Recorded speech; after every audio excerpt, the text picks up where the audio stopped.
Let's just go to this first. I have a question. I have a serious and legitimate question here. What do I do if this game does not have a category on Twitch? I'm playing Tiny Bunny. Wait, is that wrong? Wait, hold on. Wait, no, it does. I'm dumb. There we go. Visual novel. Okay, another issue I'm having here. Another issue I'm having. Twitch's tags really suck. Like, I'm sorry, Twitch, but every time I try and look for a tag to use in the stream, 9 out of 10 times it just doesn't exist. Which is weird, cuz if I cuz I typed in visual novel and the tag didn't pop up. I typed in horror and the tag didn't pop up. But when I put the game in, the tag popped up. That's strange, is it not? That's really odd, is it not? Weird. Thank you, Fuck My Life in Snakes. Thank you. That is strange. Twitch, you need to fix out your tag system. You need to let everything be a tag. And if someone says something bad, which I don't know if you're worrying about people being, racist or whatever, then just block them. Then just ban them if they do. By the way, Fuck My Life in Snakes. I think you personally may actually like what I'm playing here. The game is called Tiny Bunny, and it's a horror visual novel. So I think this may possibly be up your alley if you have the time for it. So without further ado, okay, let's see if the game shows up on game. Hello. Let's see, give it a bit to pop up. There it is. There it is. Alright, alright, alright. Oh, we're just hopping right into it, huh? Okay.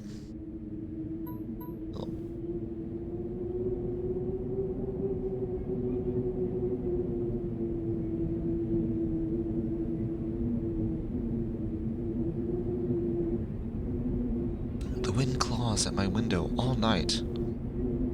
It wanders the fields and howled like a hungry beast. An endless song weaved from all sorts of voices, shrill, gentle, sneery, twisted in the air. They were shouting and laughing and arguing about something. Someone was running through the snow while casting long shadows that would occasionally creep close to my bed. Our house had a mind of its own, the creaky old mind of a building that has seen a lot in its day, and was seemingly trying to share its wisdom with its inhabitants. The lonely house faced the forest, and the dark green thicket gazed back with its hollow eyes, rustling, wheezing, swaying back and forth. One could come out and stand at the edge of the forest to reassure themselves. There was nobody behind the crooked trees. Buzzy silhouettes swaying in the wind couldn't possibly do any harm. It's just a play of light and shadow. Just a play. I knew it was just in my imagination. I was already 12 after all. Still.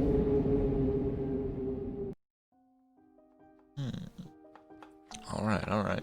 I've seen nothing about this game. I was gonna watch Mark play it, but no. Hey, put that away. Put away your book. How many times have I told you not to read at the table? It's bad for your health. Look at how you slouch. Look how slouched you are.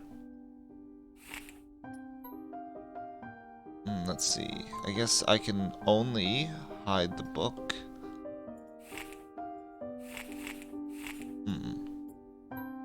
Okay.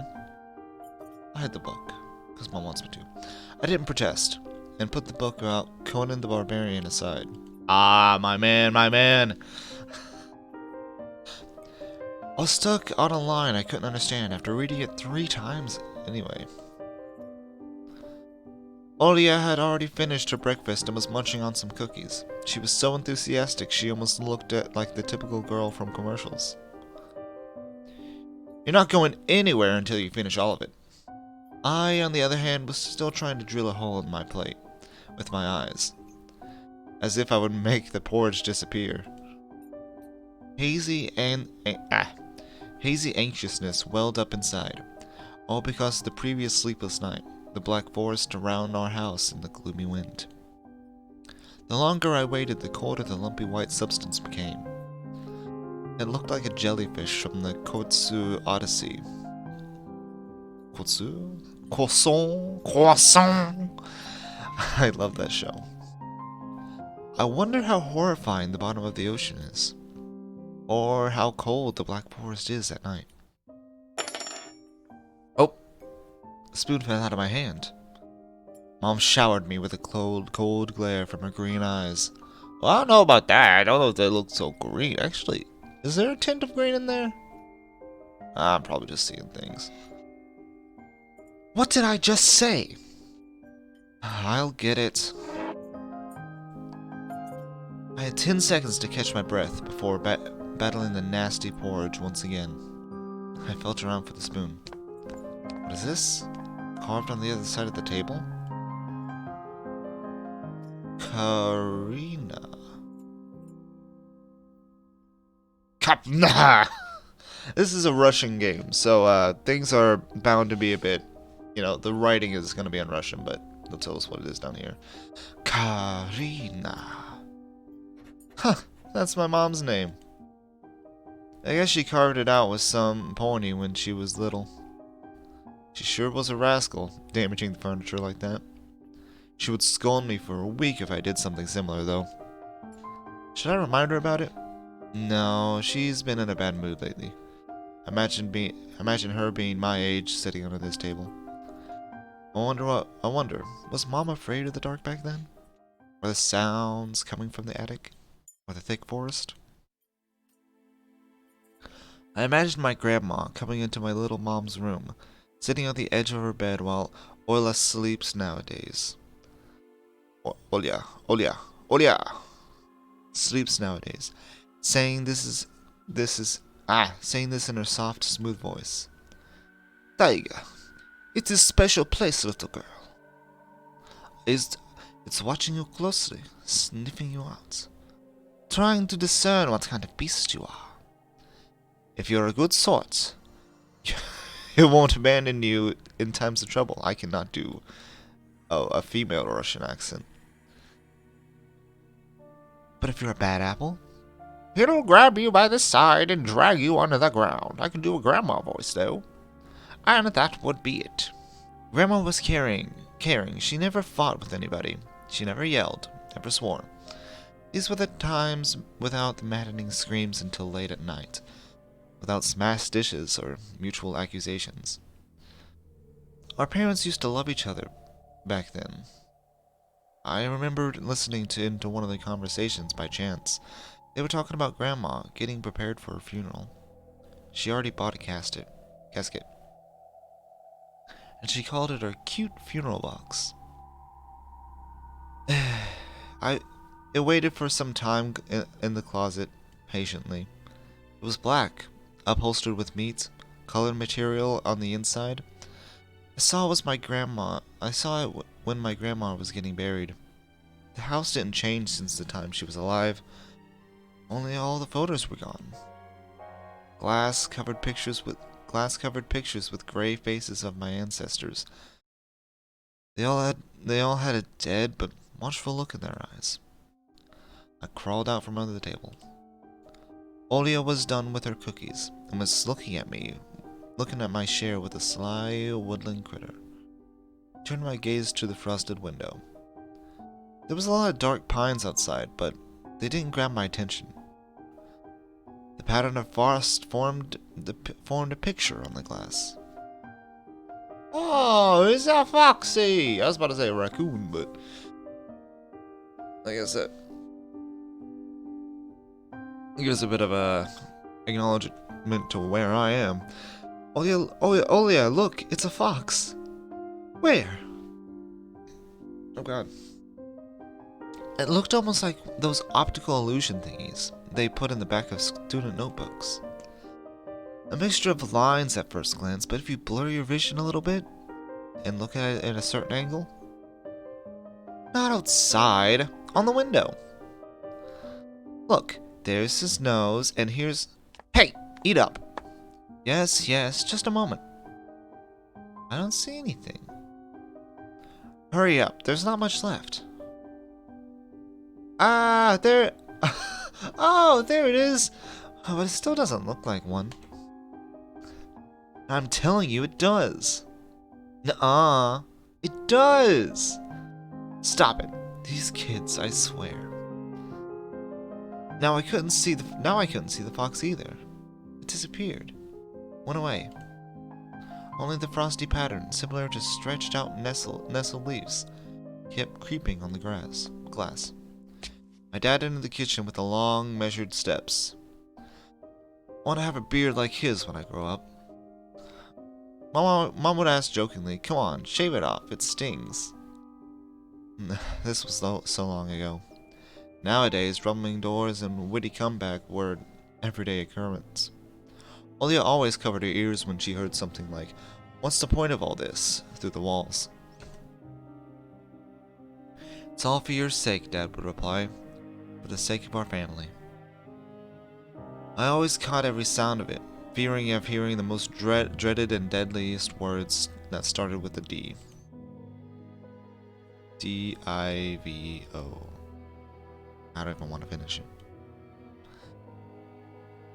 It was scary to imagine that me and my little sister could be torn apart and taken into two different families. Anyway, your fox is nothing. I have an owl on my window. You and your owl talk again? Wait, no, I was dead. You and your owl talk again. No, that was terrible. Ew, Mother Russia, myths. I don't know. You said you believed me just yesterday. Has anybody seen my car keys? I remember leaving them on windowsill. Right. Maybe you did, and maybe not. You're a grown man, a father of two, and still... Karina, please stop. Just let me get ready in peace.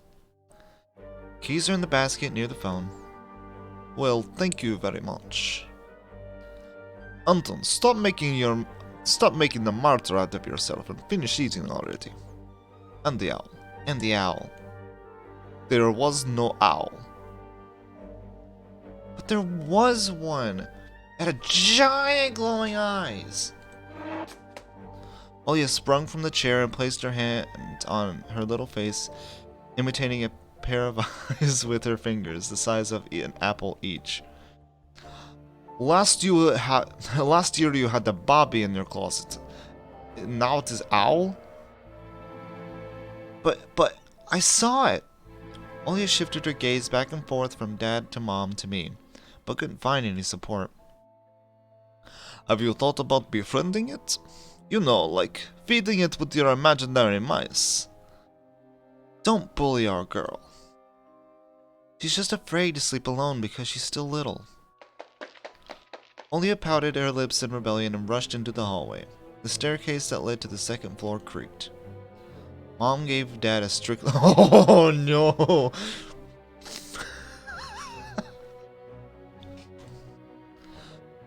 Oh, that look in her eyes. It's so uncomfortable to be pinned under it. Dad just snorted in reply and left, ringing with keys that he just found. A minute had passed and the theme song from The Little Mermaid echoed through the house. It was stored on an incredibly worn out cassette tape, which Dad already had to give glued together once. It's so easy to fix objects by gluing them back together, for example. How do you fix a relationship? Mom moved to the living room and I was left alone, anxiously stealing glances at the window. Olia had trouble sleeping ever since we moved to this house. She would toss and turn to curl up into a ball under her blanket. Sometimes she would jump in the middle of the night and turn on the VCR. Cartoons helped take her mind off all the trouble. We had to move our we had troubles we had with the move and our parents. Oh, excuse me. That's a bit more than an owl there, girl. Oh no, she is terrified. And then Alia said she saw this giant flying monster outside her window. She became obsessed with it. Our parents did everything in our power. They tried every little trick to get rid of those ridiculous fears. Olia refused to sleep alone and didn't believe that the owl was just one of her nightmares. After tonight, I'm unsure what to make of my sister's words, what to think of it myself. Can nightmares be infectious? Just last night, I couldn't get a wink of sleep and ended up thinking of what to expect in my new school. There were a couple days left before the beginning of the new term. My imagination drew long, twisted hallways that led into a classroom full of kids. Interesting room. But all the students behind the desk were simply dark figures cut out using a template. Circular holes gaped in the middle of their faces, and a pair of eyes blinked inside these holes.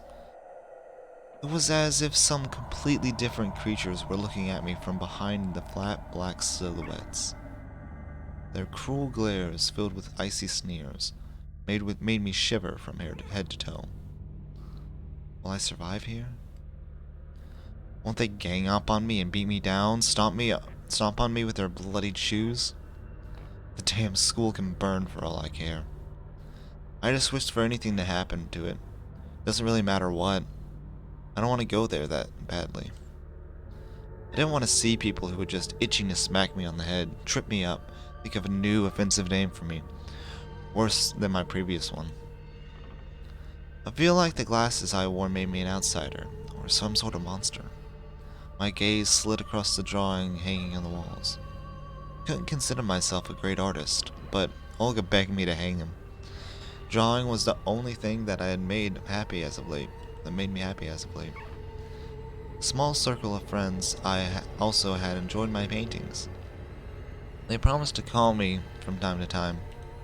Sometimes I imagine Mom picking up the phone and saying in a cold voice, "You've got the wrong number." Or, "Anton is not around." Anton is not around. I imagine my future classmates lying in beds, just like me, listening to the howls of invisible werewolves outside the windows. Even my new classmates will like me at all. Like me. Oh, maybe I forget. Whatever. But who would ever like a boy with thick glasses? I mean, Dad used to wear glasses when he was little, and now he's married with the most beautiful woman on the planet, my mom. The house creaked, pressed by the wind. The condo we used to live in, a 9-floor concrete building, buzzed with the neighbor's drill, mumbled with a TV set from behind the wall, cried like a baby from the big family dinner next door. Our current house, though I can't really call it new, was completely different. It was silent and easy, going during the days. Easy going during the days. Its shadow lays dormant in the corner, on the closet cobwebs, and under the stairs. But they all woke up during that night. Someone was watching me from every corner, almost as if the old photos of my deceased family with their ashen eyes were hanging on the walls in place of my drawings. Can't really see. The drawings are back there, but it's not lit up. The floor is squeaky, rusty drains were moaning, and the attic was occupied by noisy drafts. One could think the house was performing some sort of demonic melody. Then I realized I was, in fact, hearing music. Yeah, I was just thinking of that. It's like, oh, there's music playing now. It was already playing for a good while.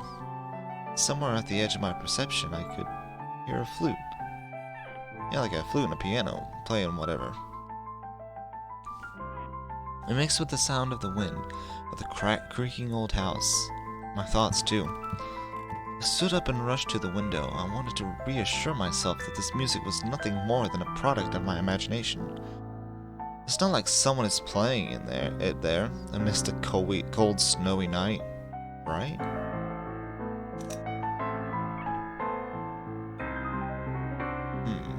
Guess all I can do is open. Huh.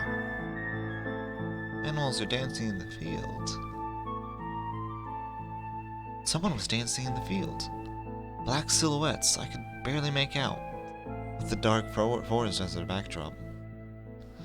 They jumped around, basked in moonlight, bumped into piles of snow, rolled around, and crawled on all fours. Stories about wolves playing under the moon came to mind, but they were clearly not wolves. They stood upright at times, circled around, holding hands and whipping up snow, disappearing into the shadows for a brief moment, and then coming back. Something bizarre was going on. Shadows dancing in the starlight abyss made my imagination go wild, making me anxious at the same time. Suddenly, the music stopped. Hey guys. Now, I was just observing. I heard music. You guys shouldn't have been so loud. It's not my fault. They're just looking straight at me, guys. They're looking straight at me. The dancing shadows froze in place, and I could swear pierced me with their eyes. Yeah, no, they're 100% looking at you, dude. That's terrifying. One of the silhouettes immediately parted from the bizarre shadow carnival and sprinted across the field with giant leaps. Oh my god. Oh no. Oh no. It glided on squeaky snow without leaving any prints, until it was devoured by the pitch black shadow of my house, which became even darker and thicker. My heart was jumping around like a bird inside a cage. I shut the curtains with a swift motion and stepped back towards the bed. They saw me. A freezing torrent of fear washed over me. I stood in the middle of a perfectly dark room and listened to some unwanted guest move and scrape around, looking for an entrance. The sound moved to the right. It circled around the house. Now my guest should be at the front door. I jumped into bed, covering myself with the blankets as if I could protect myself. The shackles of fear locked my muscles. I remember the funeral, my grandma laying there.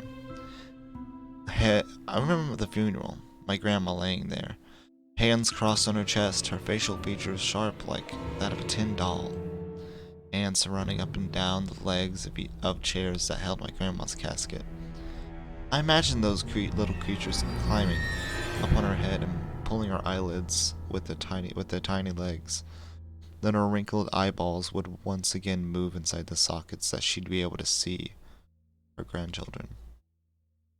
I was chanting the spell she taught me throughout the whole procedure. And now, lying under the blanket and listening to squeaks and howls, I was repeating the same words. What's up with the, I'm talking this way. On the island of Buyan, underneath the blemished sun, in the sea of color blue, stands a cabin made of wood. There lay lard and ashen hair, spewed from the devil's lair, to feast and always leave alone God's faithful servants named Anton. He believed this house must, ashes to ashes, dust to dust. Bizarre sounds had disappeared. I cautiously peeked from under the blanket and saw curtains waving around like hangman. And then the night doused me with the new portion of boiling terror. The sound scratched at my eardrums. In reality, something or someone scratching at the front door, hurriedly clawing at wood, demanding to be let in. The door was shut. Dad had become very cautious recently, so he installed a sturdy lock. I remember him staring at the forest intently, as if he was looking for someone. Ashes to ashes, dust to dust. I hugged my knees, placed my chin between them, and drilled the door within my eyes. I was so flimsy and weak before the light of darkness. Then...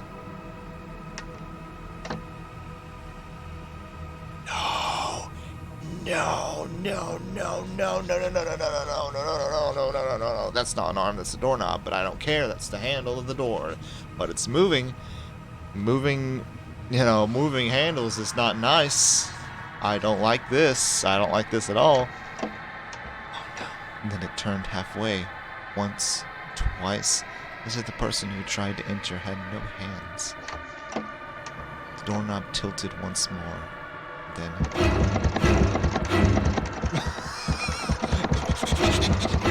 No, come on, open up. Started clicking violently. My jaw cramped from fear, and my wet fingers clutched the blanket. The door creaked and opened. The wind taunted me, moaning inside the tin trains. Now you'll see. The door wide open. The darkness writhed inside the carnivorous mouth of the doorway. So near.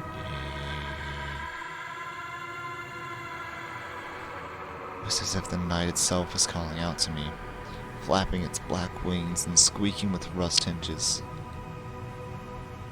I was trembling, ensnared by the web of darkness that hung in the corner of my room, waiting for the one who weaved it to come out of the gaping black hole. Tony. My abdomen tightened, and my chest rose up, ready to exhale a desperate scream. But before I was able to do anything, darkness asked me, Tony, are you asleep?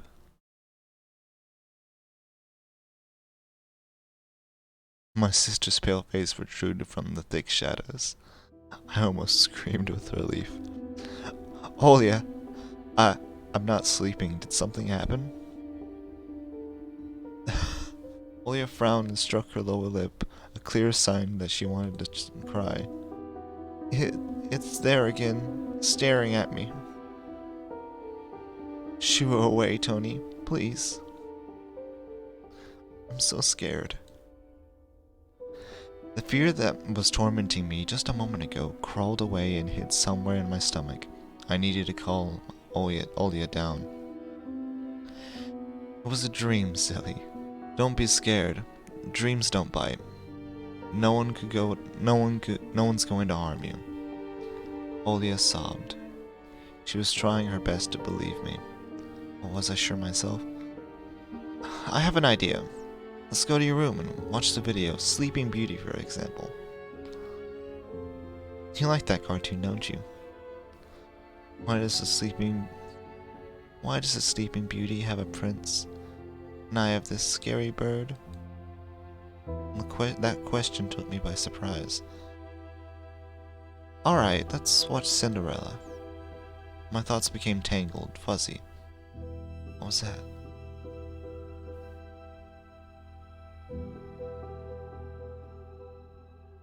What happened?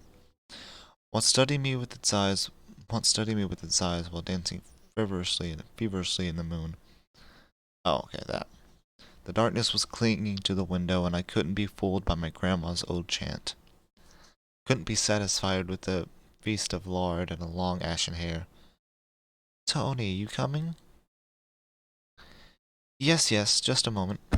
Oh, Jesus Christ!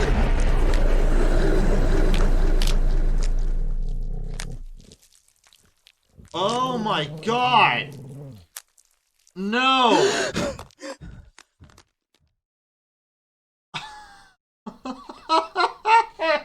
No! No! Why? No, no, no, no, no, no, no, no, no, no, no, no, no, no, no, no, no. You can't do that to me. That's not okay. I'm pissed.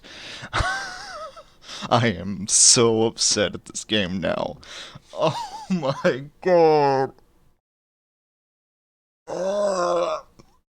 Okay, okay.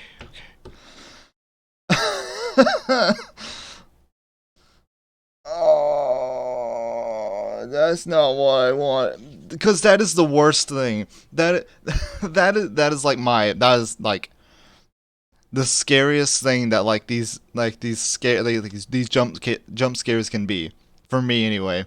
It's like when you see the thing like actually running at you just very quickly and then boom.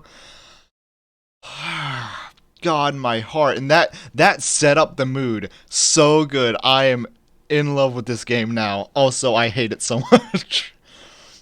All right. That's why I didn't want to laugh at Olya and her owl early in the morning. Who could be visiting us in the middle of nowhere? We don't know anyone around here. So persistent. I felt extremely unsettled just from a silly thought our morning guest could have come from the woods. Why am I dying? Oh god. I could barely hear any voices coming from the front door. My mind was urging me to hide. In the closet, under the table, behind the curtains where Olya always hides. Tony, come here. I felt my kettlebells were trying to be my... Wait. I felt like kettlebells were tied to my feet, but still dragged them towards the hallway. these are the oh yeah, these are, you know, these are the people you don't want to be seeing. A couple of policemen towered me over the doorway. They smelled like frost and worry. My mom always winced and grumbled at the moment she saw patrol cars, worse than bandits. At the moment though, she looked somewhat confused. Hello? The senior officer, who wore a grim expression, nodded. A boy has gone missing yesterday. His name's Vova. Look at this, please. Have you seen him? The policeman held out a photograph to me.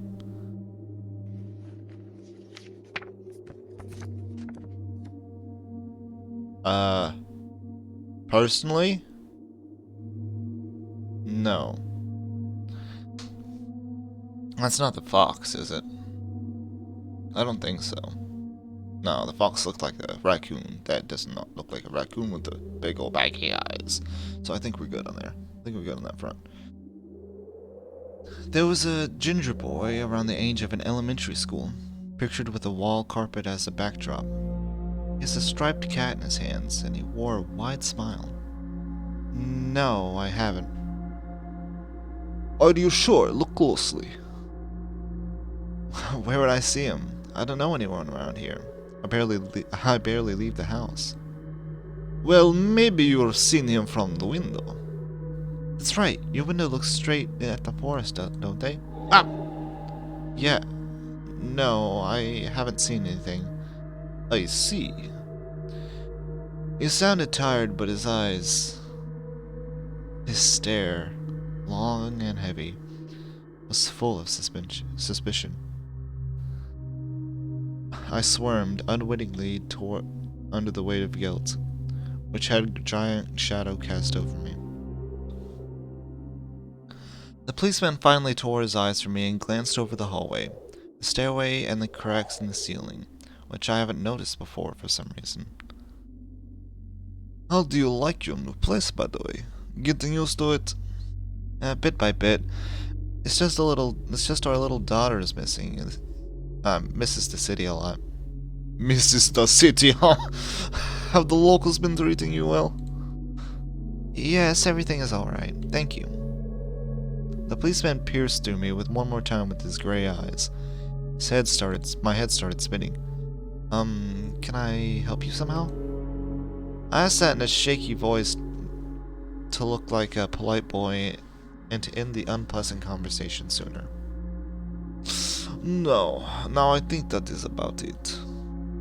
You look like one of my nephews, little fella. He is a witty boy, around your age, wearing the same type of goggles. Always engrossed in reading those mystery novels. Told me he wanted to enroll in police school when his family visited this summer. Wanted to help other people, just like me, you see? I felt uncomfortable, as if a distant relative and not a police officer stood before me. You know what? Little boys like you should stay at home, steer away from trouble. These times have changed so much. Mom interjected in a cold voice. You don't say. Ah, well then. Uh-oh, camera's being wonky.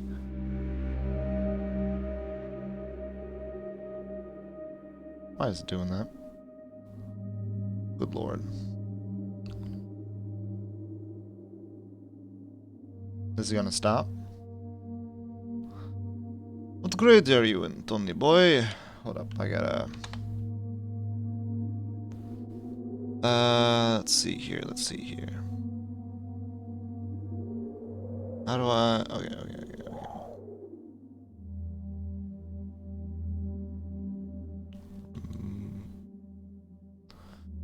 I gotta do this a lot now. I don't know why. It's the camera, but maybe. Video capture device.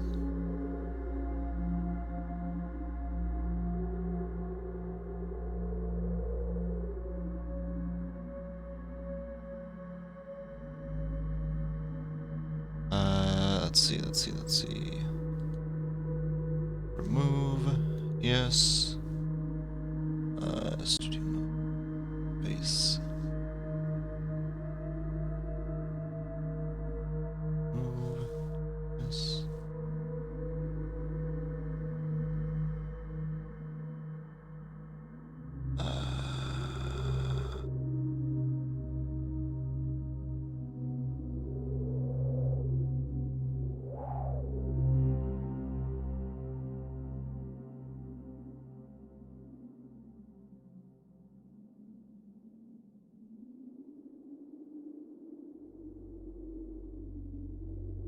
Huh. Well, anyway, I guess we'll just keep her going without a face cam for now. Whatever, that'll be fine. What grade are you in, Tony boy? 6th. Have you made any friends here so far? Not yet. I'm going to school for the first time after the break. Ah, then I'll leave you my number, just in case. Call me if you have new info. The policemen were gone with their shadows, the smell of cheap cologne and the photo of a smiling boy. His face still stood before my eyes. I wondered what it was like for him, being all alone there. For some reason, I thought the forest was swaying in the wind. I thought of the forest swaying in the wind. What did his poor parents feel? And what would my parents do if I'd gone missing? Alright. Let's see. I will try and fix the camera.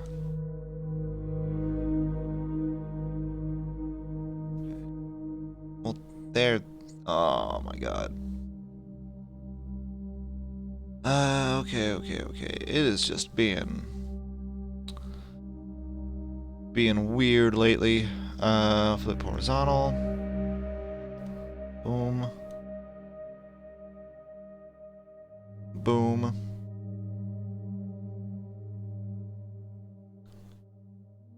Yeah.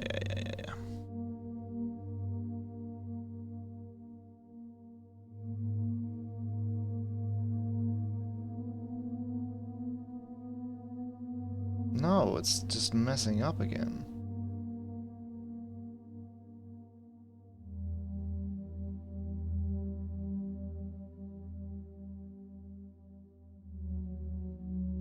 Oh, I've been covering up the words as well, which is also not good. Jesus, why? Why is it doing this?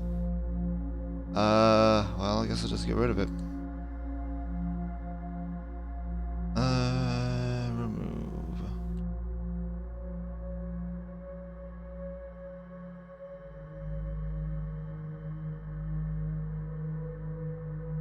Yeah, whatever. I was covering up some of the, game anyway, so... My bad. My bad for that. What would my parents do if I'd gone missing? Would they cry and thrash out around hysterically? Or would they accuse each other like they always do, and forget about me, eventually? Mom, this Vova, did he go missing in the forest? Seems like it, poor child. I looked out the window at the road. The police UAZ drove off towards the village. The officer's nephew came to mind when I was splitting off the old paint from the windowsill. I remember all the teenage mystery novels from the Black Kitty series I've read this summer. Your average boy and girl investigated all sorts of mysteries there. They looked for clues, spied on suspicious people. And after an amazing adventure, bam! Solved any complicated case. They became local celebrities and must have made their parents very proud. I noticed a trail of policemen's footprints that led into the forest. And then it clicked in my head. Why don't I start an investigation of my own? Maybe I'll find the lost boy. And I'll get a reward. Olya will be so happy. Not only Olya, Mom and Dad too. Maybe they'll even forget about their quarrels for a while. Maybe they'll even save us from the D word. I fantasized about buying Olya a Tamagotchi, and getting a cassette player and a bunch of tapes for myself. Ah! Ah! But I fantasized about Tamagotchi, a whole box of Kinder Surprise. When was the last time our parents bought us any toys? Last autumn, I think. My dad had lost his job at the time. And there's that annoying song about it. I had little to no idea what the accountant's job was like. They count money, I think.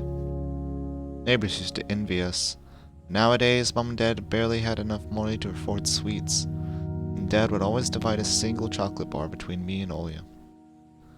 Sometimes I gave her my share too. No matter how much I wanted to eat sweets, she was still a pipsqueak. I couldn't wait to get out, look for those clues. I'm going outside. Yeah, right. Want the police to go around with your photograph next? The forest is so thick. What if the boy got snatched up by wild animals, or something even worse? Even worse echoed through the hallway. I won't go far, I'll stay away from the forest. Did you hear what I said, or should I repeat myself? Better go pack your school bags or play with Olya. The sound of splashing water came from the kitchen. It meant that the argument was over and Mom had the last word.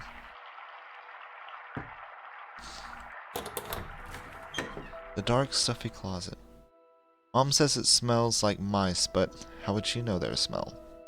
She hates when I stick my nose in there. She's afraid I'll cut myself on a freshly sharpened axe. And Olya can't even be lured close to it. She thinks Bobby is living in there. I tried to help her fight her fears once. I opened the door and turned on a dim lamp, so she would see that there was nothing but the cobwebs, Dad's tools, and scratched walls. She still didn't believe me. I like to hide in the closet and listen to Olya count outside. 1, 2, 3, better hide from me. Then drag her feet from the creaking floorboard, hoping that she wouldn't need to look for me in the cramped monster den. Anton, get your ass out of the closet immediately. Alright, that's it. To kitchen to the front yard. Let's go to the kitchen. I talked to Mom. It was difficult to lie to Mom, but there was no other way for me to run away from home. Mom, something's wrong with the TV. The picture is dim and there's stripes all over the screen. Mom's face became visibly distorted. You're killing me here. So have you had enough of shooting these stupid ducks now? Told you the cane scope will go dim because of your console. We'll find a TV technician in the hole, huh? Maybe it's just the settings. Please go see for yourself. Strange, it worked for me this morning. Maybe the snowfall caused it. Mom rubbed her hands clean of her apron and went to Olya's room. Emercom of Russia had declared the states of emergency due to adverse weather conditions. According to the weather forecast, a cyclone is moving towards the region. Expect heavy snowfall, blizzards, and snowdrifts on the road. Keep your eyes open and take care of yourself. Машина, в которой он находился, была обстреляна неизвестными вооруженными лицами. Куплю жене сапоги. Это просто, Леня. АО ММС. This is my old song. I took a peek at Mom's crossword. She would get very angry if someone gave her advice. So me and Dad faked knowing the answers and being about to reveal it all the time. I smiled at the fleeting thought. Vertical, 9 letters. The name of the Philistine deity that protects them from viper bites, and had a nickname, the Lord of Flies. Second letter is E.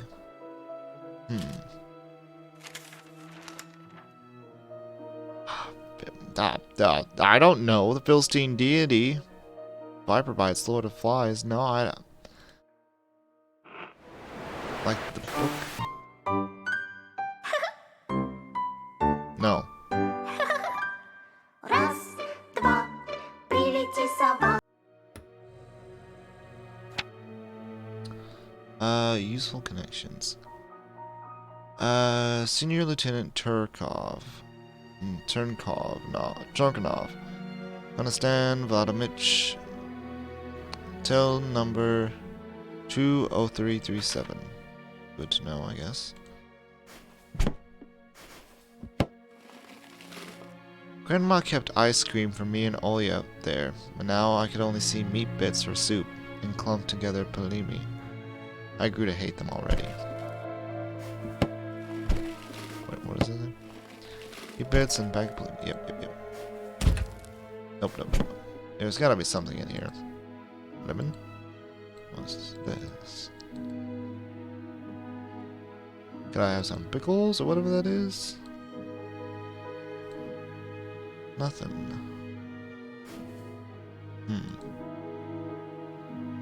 Strange. Alright.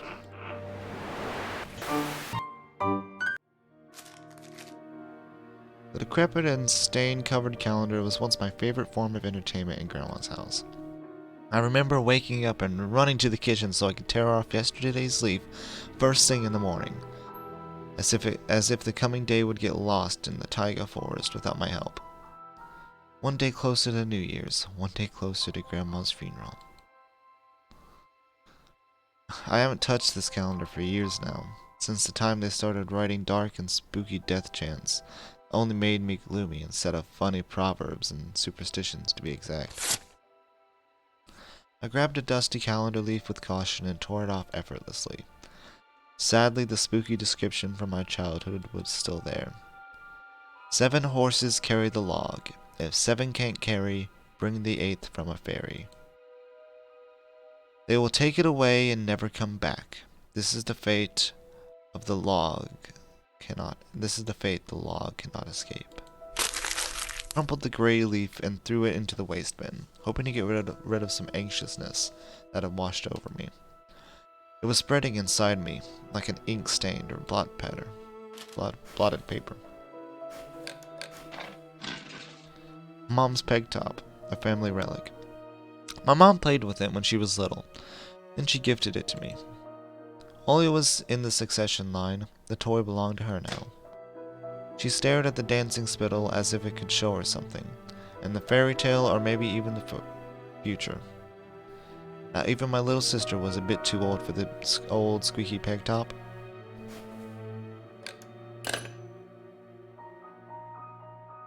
My parents prohibited me from making long-distance calls, but from time to time I really want to hear my old friends. Sometimes I would just pick up the phone, listening to the low hum of the zoomer and the distant crackling, imagining the wind howling in the ice, leaden chords.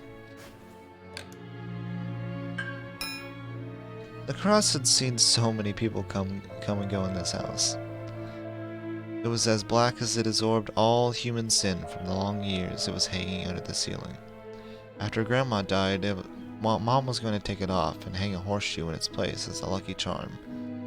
She cut herself with the cross's sharpened corner and almost fell from the stepladder. Dad called it aside from above and ordered the cross to be left alone in its rightful place.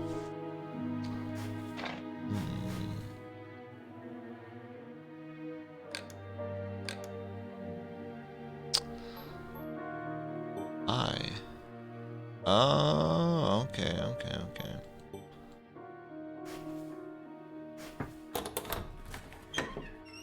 Man, I thought she was distracted.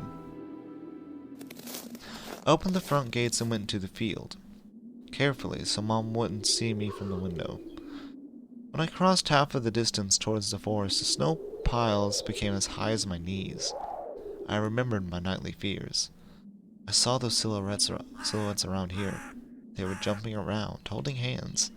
That hypnotized music started playing in my head, all on its own. In the light of day, these distant figures felt like a simple dream.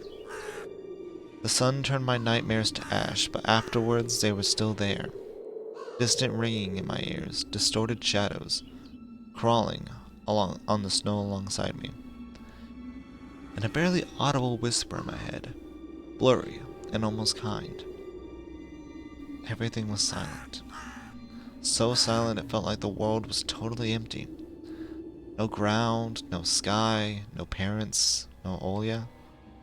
The time reached its limit, a one-way trip that ended in the forest's piney stockade. Something silent was much scarier than any scream. Our parents would scream at each other while arguing, and both me and Olya turned to stone, listening to them. But then always came the ringing silence. Our apartment became numb a couple days before we departed. Oh, our apartment. Okay, R is what it's supposed to be. Again, Russians made this game, so it's not going to be exactly perfect English, which I am perfectly okay with because I'm not good at speaking it myself, so I can't really blame others. It was hard to remember the last time Mom and Dad joked around, laughing, or spent time together. Almost like all of it was a previous life. When they kissed with Olya present, she always frowned and snorted in a funny way. But one day it all changed. Something important had left our home, and something scary filled the remaining void. It was as fire broke up, and our parents were hurriedly packing our belongings, trying to save themselves and us. From who, though? From the people with dead, cold eyes, who sometimes visited our previous home. The eyes that saw snowballs of worms in the black ground and everything. Somewhere far away, a siren was going off, trying to warn us of the coming menace. I shuddered, chasing away my delusions, and looked around. There was only me, this white field, and the wind that was whipping up the icy dust belts of powdered snow. I squinted from the sun, and turned my eyes to the sunless forest. It looked especially dark in contrast with the blinding whiteness. Knobby tree roots slithered under the snow like fat snakes. Rotten leaves and coniferous needles froze into the ice. Dry mitten. There's a mitten there. Dry, prickly branches intertwined, bringing up uncomfortable thoughts about fences. Are they protecting the forest? Or are they keeping something from breaking out? Some object was hanging from one of the pointy branches. I tried to get closer, drowning in snow, and when I was almost at the edge of the forest, I saw a knitted mitten. It looked like a wounded bird amongst the hungered semi-dark. Should I take it to the police? The senior officer looked gloomy, but he still reminded me of Captain Casanova from my favorite TV show, called The Streets of Broken Lights. He was always anxious, with a tired look in his eye, but still brave and strong. Would the smitten help me find the lost boy? Vova! I heard a distant shout, looked like it came from the river. Vova! As if the trees were calling out to someone. Vova! He sounded closer to me. Don't do it again! Someone was standing there behind the trees, hiding. Vova! I knew someone was looking for the little lost boy, but still, something was unsettling about the figure. I don't see a figure, and I don't want to. Yep. Its stillness, how it was bent unnaturally towards the ground. Its blackness. There's no one, just branches and roots.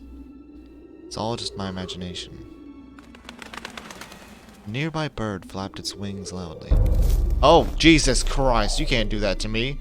I didn't see that there at all. The shadow split from the tree and disappeared from my sight. I looked away for a moment, for just a moment, but when I turned my gaze back to the same place, it was gone.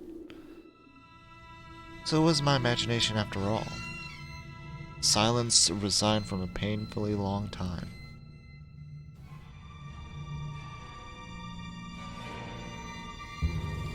My muscles were tightly sprung. My heart was beating somewhere in my throat. Any noise, any little movement, any small whisper from the thicket, I'd sprint. Nothing of the sort happened. Don't trick me. Don't you lie to me, game. I looked at the mitten once more. Oh no. Anyone in chat? Is there anyone at all in chat?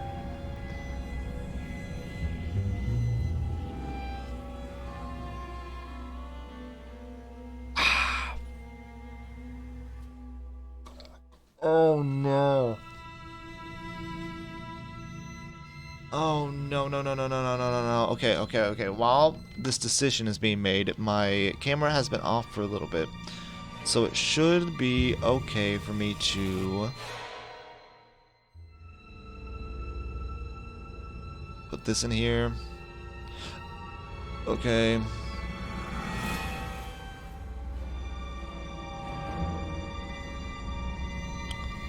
And now I'll put this up here. Because I don't think that there's much happening.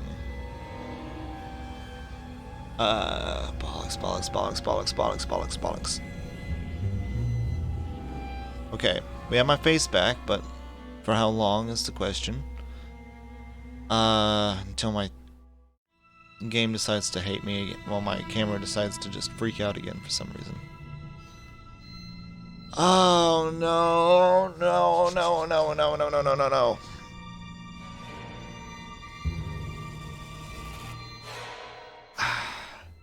Do I take the glove?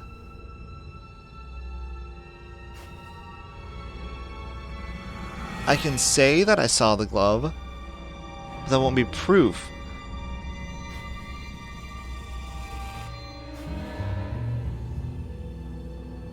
I decided to take the lonely mitten from the branch. Alright, now don't take it. Now don't take it. Okay, now that you've seen that, don't take it at all. Now that you've seen that, run! Book it! You saw that. You said that if you saw anything, you would just book it. Over!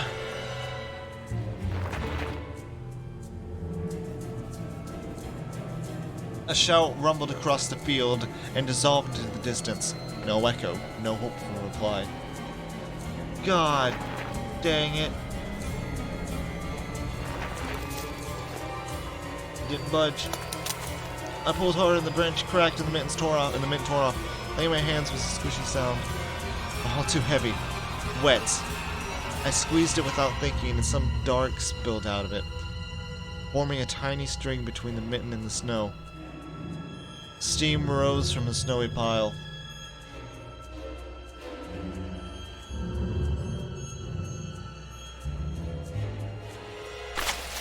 Frozen place, studying my palms in disgust.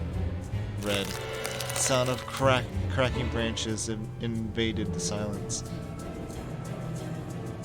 I didn't have to think twice before running away. Run, Mar! Run! Someone was chasing me from the darkness, breaking pine branches, closing the distance with giant leaps. Snow was slowing me down. Crazy thoughts flowed through my mind. Get caught. They'll get me. I'll get dragged into the thicket. It'll be gone forever. But there was one more voice, probably one of reason. It gave me strength, spurred me on. You can do it. Don't stop. I heard an animal roar behind me. It was loud. My ears went numb. I felt like the sound came from a pack of hungry beasts rather than a single one. Their nostrils sucked in freezing air. They sensed my fear. 2 giant wings flapped above my head. An enormous shadow flew over the clearing. A hoot, a wheeze. Roars were coming from all directions now. From the dried up raspberry bush from the twisted pines. From under the windfall. Hurry, run, don't look back. I felt like I was inside a nightmare, the snow clearly becoming vicious like quicksand. I was stuck in place. I pulled my leg from the mushy trap and began just to be caught by a new one, even deeper than before. I continued to drown, sinking deeper and deeper with every desperate push. Was the snow ever this sticky? I screamed in horror after realizing this wasn't snow. Someone or something in the snow pile was clutching my pants. I gathered all my strength and rushed forward. The pressure on my leg was gone. The boot slipped out of the hole and my soles were on a hard surface again. I reached a clear path with one jump and from there ran to my house. Its gloomy facade didn't look threatening now. The house was my line of defense from the shadows that flapped their wings and the creature that were hidden under the snow. I tripped over the doorstep and smashed into the door. In all my hurry, I still managed to notice the claw marks, as if a dog was striking the wood with its paws, demanding to be let in so it could escape the cold. I hadn't noticed these marks when I was leaving. My heartbeat was in my ear now. My heartbeat in my ear was much louder than my surroundings. I couldn't hear whether someone was following me or not. What if they were already in my front yard? Mom unlocked the door. Drowning in fear, I pulled the doorknob and obediently gave way. I rolled into the hallway and shut the door behind me. Porch planks creaked as my pursuer ascended the stairs. My fingers slipped off the lock so I couldn't click it in place. I gritted my teeth and pulled hard on the iron knob, whipping it between the boards. I stared blankly at the door. Someone was standing on the other side of the pitiful, flimsy barrier that was probably less useful than blankets. Wheezing breath reached into the house and crashed at me and gave way. It smelled of pine and sweat. Mom peeked to the kitchen and chastised me with the same frigid voice she used when talking to Dad. What exactly didn't you understand when I told you to never slam the door? I didn't mean to. I snuck a glance at the door. The smell was gone, and the breath was too. If there was someone in the first place, of course. Here, mere 5 meters away from Mom, my fear slowly weakened, melting like snow in spring. and with it the last bit of strength that I had left in my body too. My legs gave way and I propped myself up against the wall so I wouldn't fall over. Mom's expression had changed immediately. Don't worry. The cold mask of strictness and detachment was gone. Mom looked the same as before all those quarrels. She finally saw my condition, my wet pants plastered with snow. Where have you been? What did I tell you, huh? I told you to stay home. Mind nothing to you? I got afraid she would cry. I reached out to her like when I was little, and I wanted her to cuddle me. But Mom regained her composure fast and put on her usual face. Her eyes shined like steel. Her voice rang out. Your dad couldn't find his cigarettes, but honest, did you snatch them? Were you smoking in secret? There was something chasing me, I thought. I stuttered as soon as I started explaining myself. Tears welled up in my eyes.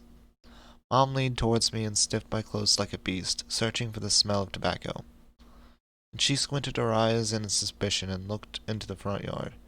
Her expression changed in an instant, and she covered her mouth with her hand. Look over there, at the fence. My heart started thumping as if I became prey once again, and my pursuer were following me in the field. I could swear that I heard something scratch at the door, just like in my nightmare. Mom beckoned me with her finger, and I gathered all remaining bravery to look at the kitchen window, facing my fear. I could barely discern some hairy silhouettes swimming in snow through the icy winter patterns of the glass. Dogs. Just a small pack of strays, with no name or owner, barely reminding of the hungry monsters that had lived on the edge of the forest. Oh boy, you were scared of them? I think they'd rather be scared of you, Anton. They were chasing me like a bunny. What if they're rabid? The smile had slowly disappeared from my mom's face. Ah! Now she looked at the dogs as if it was her first time seeing them. What if they attack Olya? Mom? I wish your dad could shoot them all. Mom, look, they're alive. Huh? What? Are they your friend or foe after all? Make up your mind. You're not a little kid anymore. Mom sighed in annoyance, and I felt so bitter that I bit my lower lip and fixed my gaze on the cobweb-ridden corner. Well, some detective I am. In reality, I wasn't risking my life among monsters, but rather my parents among a pack of stupid strays. Uh-oh. Ruh-roh.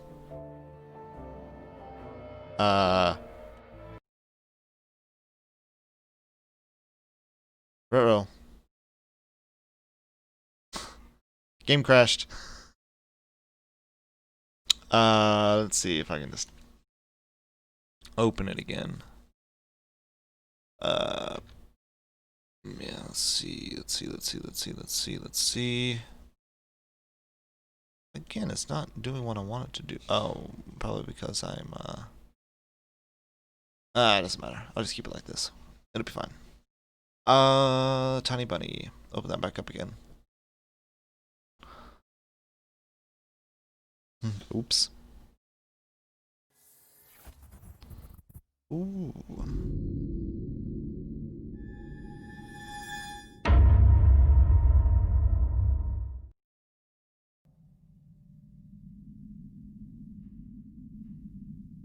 Okay. Load. Please tell me it auto-saved. It did not auto-save.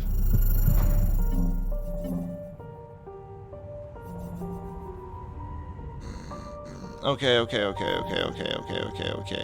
Alright. Whatever. I guess we gotta do a new game. We're just gonna skip through.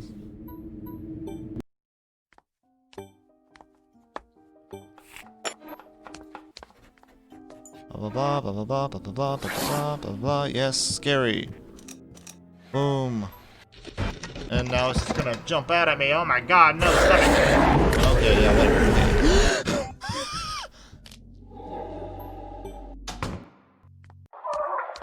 Blah blah blah. Open. Don't do that. Okay, turn off the skip. Blah blah blah. Skip actually. Yeah. Blah blah.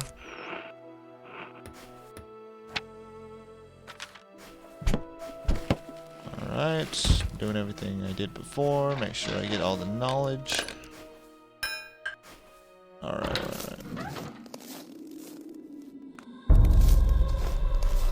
Okay.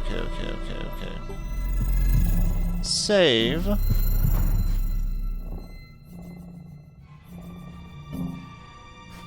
Take. Alright.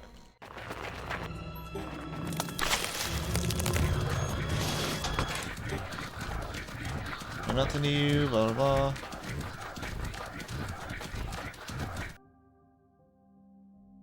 Blah blah blah. Tears flooded my eyes. Where was I? Oh yeah, we look at the dogs. Smile that slowly, blah blah blah. Yeah, you can shoot them all. Make up your mind, you're not a little kid anymore. Mom's side annoyance. Well, some detective I am. In reality, blah blah blah. I want 4. What use do I have for this? Okay. I'll save right here, because why not? Yes. That's where I was. Did not know I needed to save physically, but whatever. Mitten. Of course! A dark and sticky mitten that belonged to the lost boy made a squishy sound in my hand. Seems like I was clutching it the whole time. That's my trump card as a detective. I hurried to present this clue to my mom. Oh god, that is a lot bloodier than I thought it was. Jesus. Look, Mom, this is Vova's mitten. The boy that the police were asking about in the morning. It's drenched in blood. I found it hanging on a tree. I can show where. Let's call the police right away, like the officer had told us to. Mom, look. Ew! A shadow of doubt slowly crept into my mom's contorted face, as if she was trying to remember something distant, like someone tries to remember their dream, but the image slipped away. Stop at this moment. Olia will go insane if she hears you. She already has trouble sleeping and whines all the time. And you joke around like this? At the moment I realized the mitten was actually wet from snow. There was no blood whatsoever. I wanted to sink through the floor from embarrassment. Come here, my boy, he cried Wolf. Oh, don't just stand there. Come take your pills. The golden colored pill, reminiscent of a dead wasp, fell into my palm. I already took one during breakfast. Don't talk over me. I told you to stay home, and you... Dad would have given you a whipping for that. Come on, take it. Come on, take it. We won't be able to sleep at night, and you have school tomorrow. So I had to swallow the bitter medication, drinking it down with similar awful water that gave off a taste of chlorine. Maybe it wasn't Vova's mitten. Maybe it wasn't a mitten at all. Just like the forest monsters. And Olia's owl. Am I going mad? What's happening to me? Either the pill had an immediate effect or my overexerted brain didn't let me fear it inside anyone. One moment.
А он очень нравится ход твоих паршивеньких злобных мыслей.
Of course, because of them, I was muted that entire time. Jesus Christ. Ah, bollocks. Livid, actually. God, they don't close the door.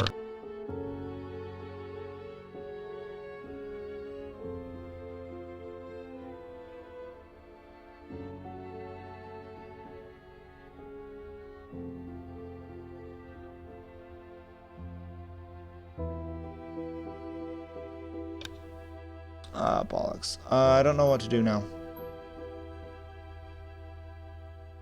I guess I'll just...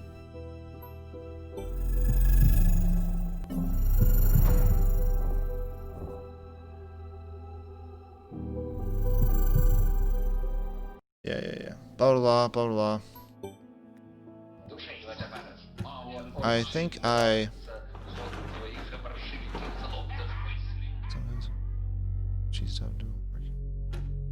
Okay.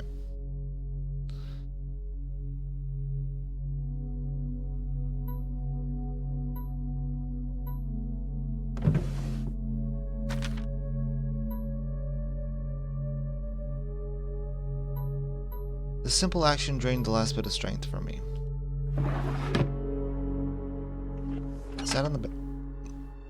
And then I noticed there was someone standing behind the curtains. My tired hand dropped to its sheets.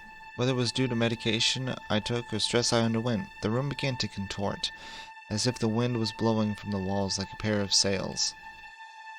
The room's corner bent and undulated. The only stable thing in the whole room was the figure between the windowsill and the curtains. A flimsy piece of cloth was struck to my hidden visitor, just like a servant of sorts. Olya? Who else would be standing there? I stood up and licked my dried lips up.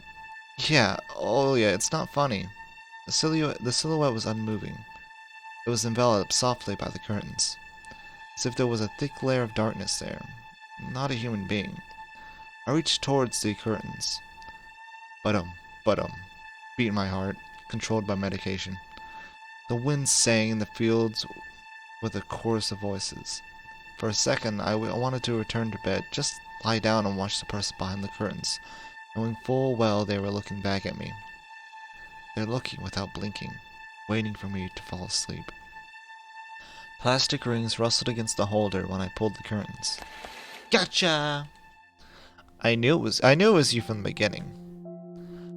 Blinding bright halo lit above Olya's head with the setting sun as the background. My sister was shining. She holding a... Oh, it's like she wearing a jacket with like a onesie with a bunny on it? A tiny bunny? When she was just a baby, Daddy always used to say she was shining with happiness. I always retorted, but Dad, she's not a flashlight.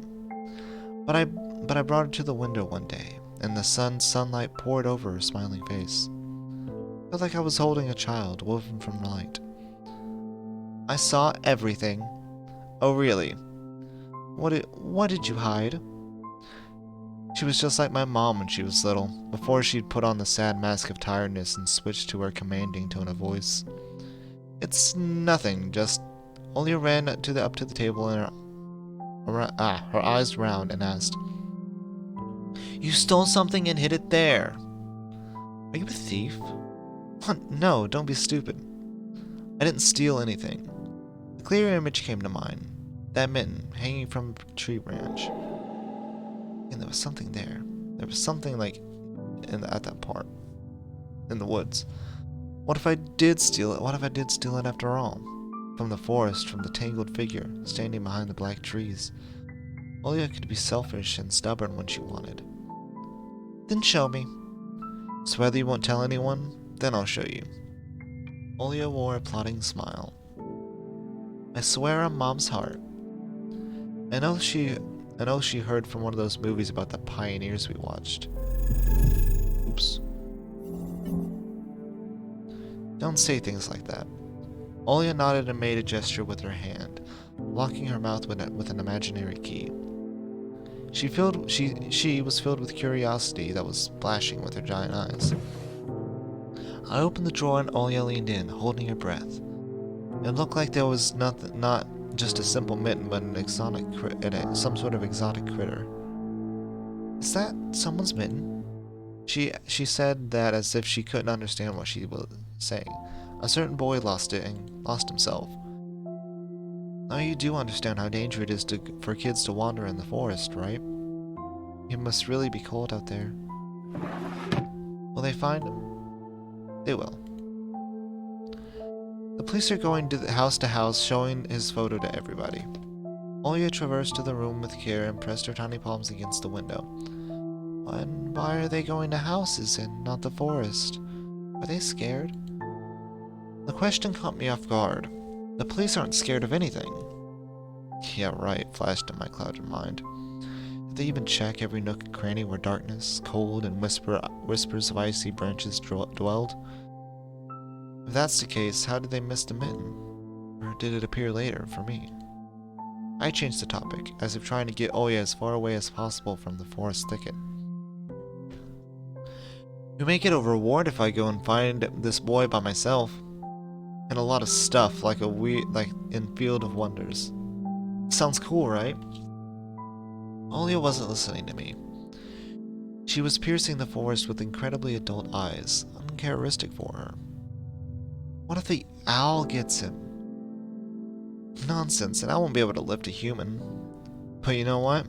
I was picking my words with utmost care. I forced them out over my overexerted brain. Stay away from the forest. I think it's, how do I put this? It's cursed or something. Just like a fairy tale? No, not like that. More like a spooky take Mom and Dad are hiding from us. Olya shivered and stole glances at the window. I saw you running away. Someone was chasing you? No, it was just, I was hurrying back home, so Mom wouldn't be worried. As I looked at my sister, my heart was tearing apart. She was so fragile, and it was so easy to stifle her light. A gust of wind and her small fire would be gone. You're lucky. My mom won't even let me go outside. Mom won't even let me go outside. I'm like a princess in a tower. I can't go anywhere. I'll die from boredom here. You're wrong. No one has ever died from boredom. And you have me and your cartoons, and Mom and Dad will be good soon to each other. But get good to each other soon, I promise. You know what I wish for my next birthday? I wish for Mom and Dad to turn into children, so we can go and play together like we used to. Yeah, and if you make them as small as bugs, we were to put them into a little box. Olya giggled and tugged my sleeve. Tony, let's go watch Aladdin. Fatigue went over my desire to be with my little sister. I watched over it with some sort of heinous apathy. I'm too tired. I don't want to. Come on.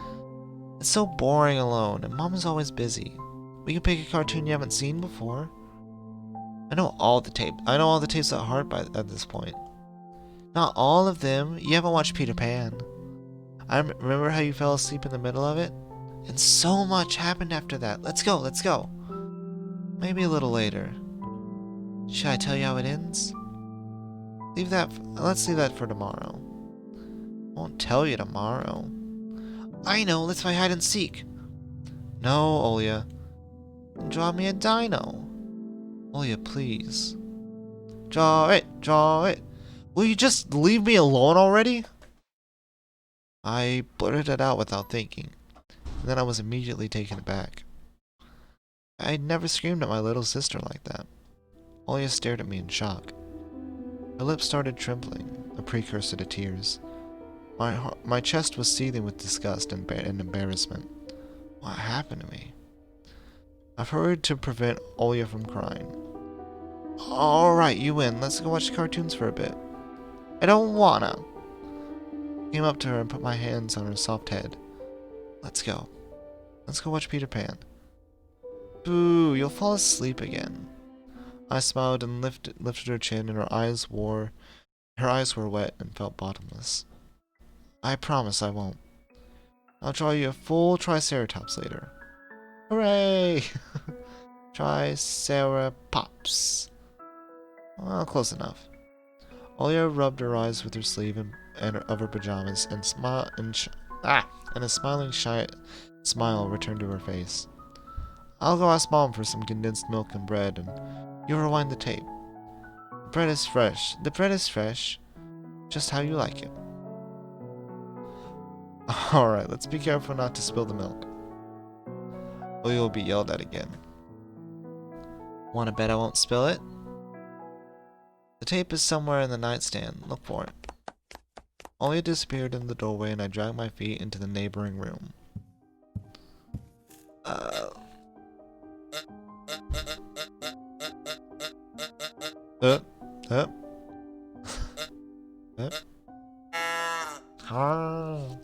Olia's countless toys. An old teddy bear is the main attraction here. Olia doesn't sleep without it. She digs her nose into its fur when she sleeps. A piggy bank. Olia is saving money for a real puppy, because Dad said taking care of them will take lots of money. Let's see. No, Toy Story ball, okay. Slinky.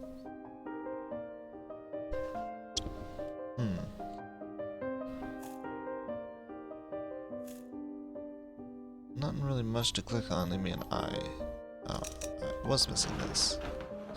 The scary window where Olia sees that accursed owl every night, lurking in the dark. Olia keeps curtains open during the day, but as soon as the twilight comes, she shuts them tight, so no one would see the pair of hungry eyes outside. There's nothing else, right? Yeah, not really much to click on in this room. The old photon TV was gathering dust in the corner. All that was left was clicking the button on the front panel. The tube warmed up, and a familiar white noise started dancing on the black screen. I almost reached out to turn on the VCR when the noise calmed down and a blurry image appeared for a moment. It's a dark taiga forest, just like the one outside my window. The picture split the screen in half.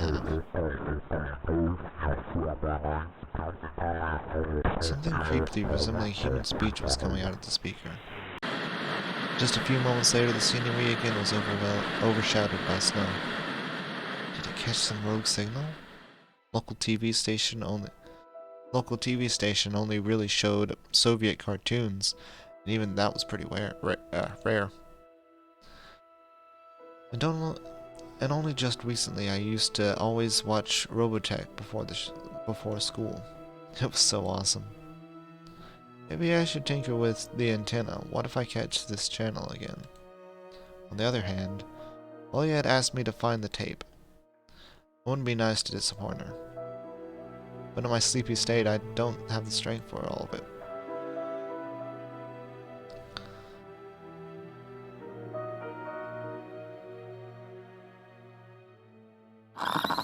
Oh, the picture finally cleared up. But the moment I rejoiced at finding that weird signal again, the TV started coughing, a voice barely coming through the cacophony. It was often seen, at the moment when. Small snowy hills were lined up in the screen, pierced with rickety crosses, and a male voice was narrating with a slow, mournful voice. It was a pitch black night at the cemetery. The fateful dark time a little Sinya met her fate, the face of a monstrous thicket dweller. The locals called him none other than the Forest Master. I froze, did my best not to move. As if by doing that I could scare away the narrator, I listened closely with every word. The beast dwells with the helpless girl as its masterful manner. The camera panned across the snow with something black spilled on the ground, looking like ragged pieces of cloth that were thrown around all over the place. I didn't want to think that Sinya's remains were wrapped up in there, so I shut my eyes without thinking. The voice continued. Wolves are rare guests in this parts. Here's what Tamara, the old woman that lives in the nearby crypt, had to say. Close-up shot of her face of an old homeless woman, weary from life and alcohol abuse, rattled on the screen. Yes, some of the fearsome beasties it is, worse than the rising dead. The old woman splattered saliva all over the rectangular mic. Oh, that's not a little bunny. That's a tall bunny. That was a big bunny. That was a big bunny there. And the stink, it's like... The rest of her comparison was swallowed up by the sound of a horn. I've never felt anything like that. It was just standing there. Yes, right where you stand, boyo. Pierced me with its eyes, right in the middle of the day. It was so huge, that one, with glassy eyes. Obscenities recovered by another bleep. You know, they say if the demon lays in the eyes on its eyes on you, it'll snatch you up, put you into its bag, and you're done. But he won't touch me. Likes me, it seems. So they even called me the Devil's Witch, the Winch, and it's definitely true. The carnivorous monster will not touch those who fell to the level of forest beasts, going for the innocent child's blood instead. The forest master's presence is felt more and more on the outskirts of our country, torn between believing what was said and shrugging it away. I decided to record the remaining parts of the documentary for some reason. I quickly grabbed the tape that was on the top of the TV and put it in the VCR without even looking at the cover. No! We're gonna mess up the Little Mermaid! Well, I think Aladdin was in, actually. But, whatever. I pressed record, turned the sound up, and paid attention to the slipping signal. It's not called the Forest Masters for nothing. All of the animals obey it. Be they hairy or feathery, they're all precursors for its appearance. If you hear howls in the distance, it likely already knows where you live. If you find animal parts all over the doorstep, and birds watching you from the trees, you'd better hide. It's already coming for you. And if you wake up at night, see a pair of eyes in your window, and soon,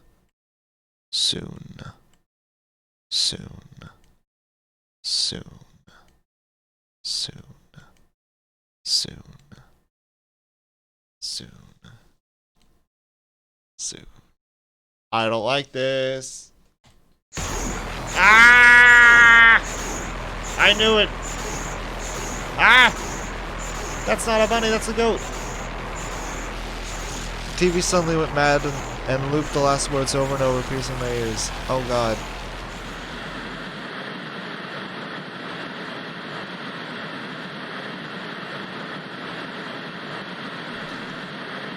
I knew it was gonna happen. I hate that. I hate that so much. I get goosebumps all over my spine. The tape ended and rewind to the beginning. The sound of rustling tape reminded me of the leaves in the wind and the low howl of the beast. I woke up from my supper, pressed the button. The VCR ejected the tape. For a moment, I thought it was stained with saliva. That was just the light of the chandelier making the black plastic glossy. And then I saw the cover.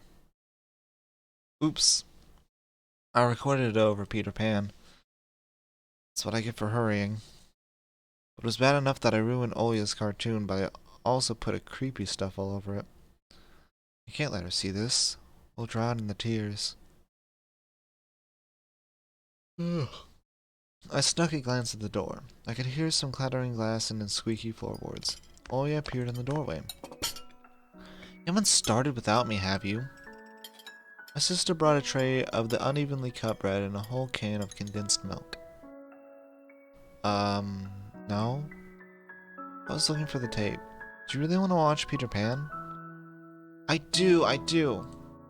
Turn it on already. Mom will come watch her Brazilian drama soon.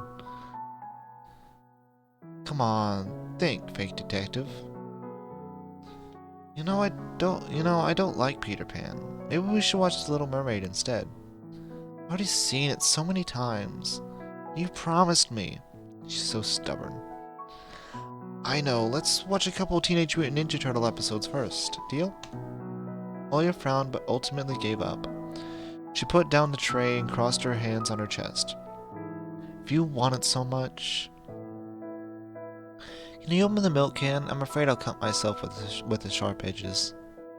As soon as I stood up, the colorful dots popped up before my eyes. Yeah, I saw that. And my sole legs were pierced by thousands of needles. Only when I reached the sofa, I then realized the can was already open. Oh yeah, it tricked me, played me for a fool. Stomach became heavy. Oya rushed towards the TV, but my little sister was faster. She picked up the remote and proclaimed in a victorious tone, "Gotcha, gotcha, gotcha!" And then, as the remote's master, I command that you watch Peter Pan. I couldn't even open my mouth when the VCR had already eaten the tape. Then she played it, and then black crosses on unnamed graves, empty crypts, bloody scraps on the snow, the insane devil's winch. Better tell the truth. Oh, you stop! I erased the end of the tape by accident. I'll trade with you for two of mine. What do you mean? You couldn't erase it. Me and Dad had broken off all those plastic pins with screwdrivers. Can't record anything over my cartoons now. My little sister pressed the triangle play button on the remote. Okay. I squeezed on the inside, awaiting the out-of-this-world voice of the narrator. Then I saw a duel between Peter Pan and Captain Hook instead. I sighed in relief. My head, heavy as a laden pen, now rested in my hands. Oya smiled in joy. She put the tape on rewind and started spreading the milk over her bread. And then when the cartoon started, she forgot about everything in the world. As if she really got transported into the Neverland, like she always wished. To be honest, I also imagined myself there, in a land where no one ever ages, where no one argues over little things, where no one listens to fights and sound of broken plates at night. Now Peter Pan's land was especially far away from me. My thoughts dragged on, stumbling upon the horned beast that awaited among the trees, and the narrator's mournful voice haunted me, sliding over bushes and ravines, like a winged carnivore would track its prey. I felt I was dreaming with my eyes still open. My sister screamed to pull me back in reality. "Tony, shut the curtains fast!" "Why? No one's watching you. It's dark, and when it's dark, the owl comes out. I'm scared." I got out of bed and to find my drowsiness and closed the curtains.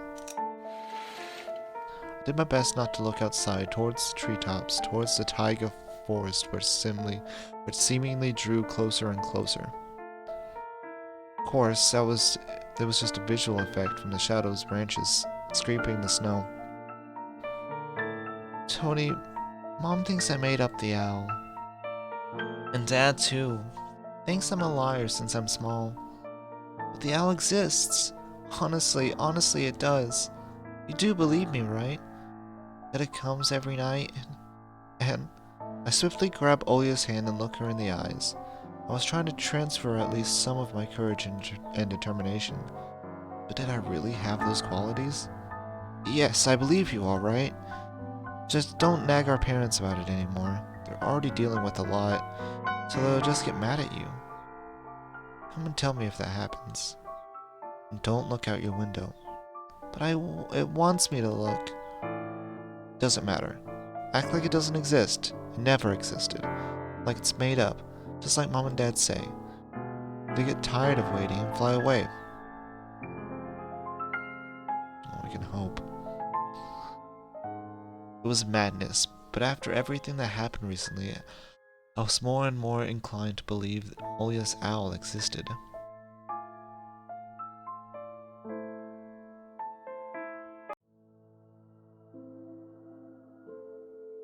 Am I gonna see it? We followed Peter Pan's adventure as if nothing had happened, as if the forest didn't kidnap kids, as if our parents weren't tearing each other apart bit by bit. Captain Hook was running away from a crocodile and Captain Pan was headed to London on a glided sailboat. By some miracle, I lasted longer than my little sister. Olia's eyelids had dropped. She started snorting lightly, resting her chin on the side of the bed. The chorus was singing, the endless song. The world of Disney was lit up by a silvery moon. Another moon peeked from under the first one.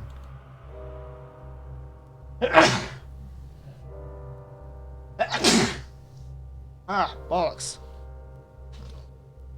Ah, Lord. Anyway.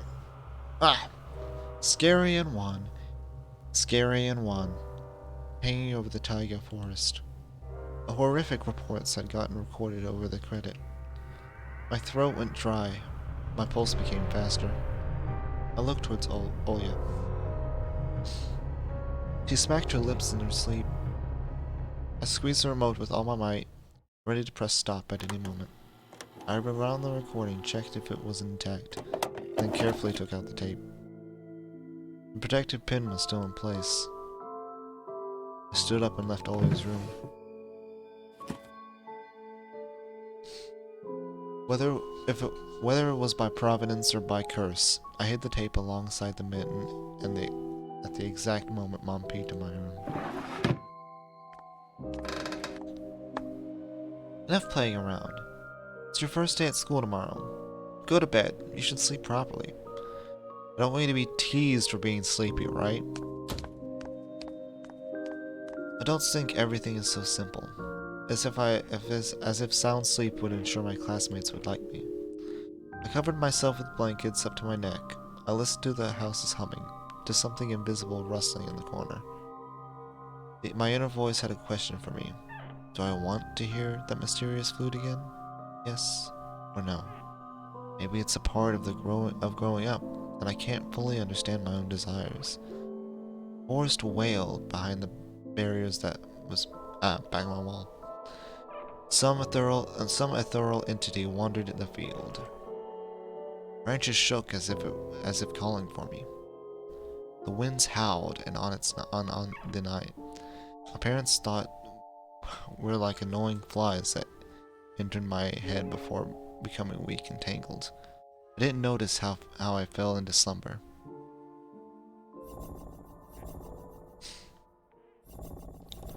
Thank you for— oh no, that was just episode 1! Thank you for completing episode 1 of Tiny Bunny. Did you enjoy it? Do you want to know what happens next? We're already working on a continuation of the story. That was amazing. I loved that so much. Oh, now the owl's in the picture. Huh.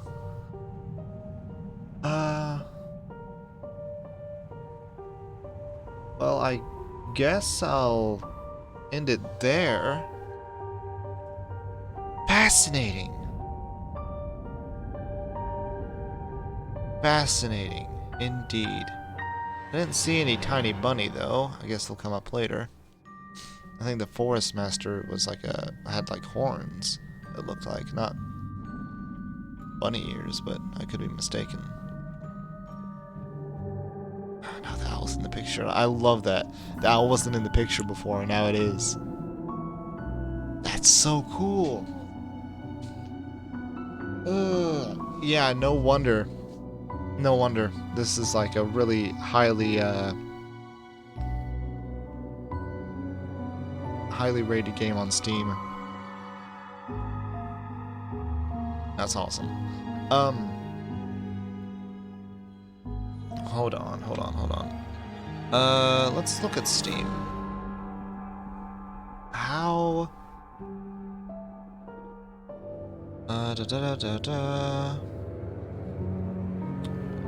Any news about part 2?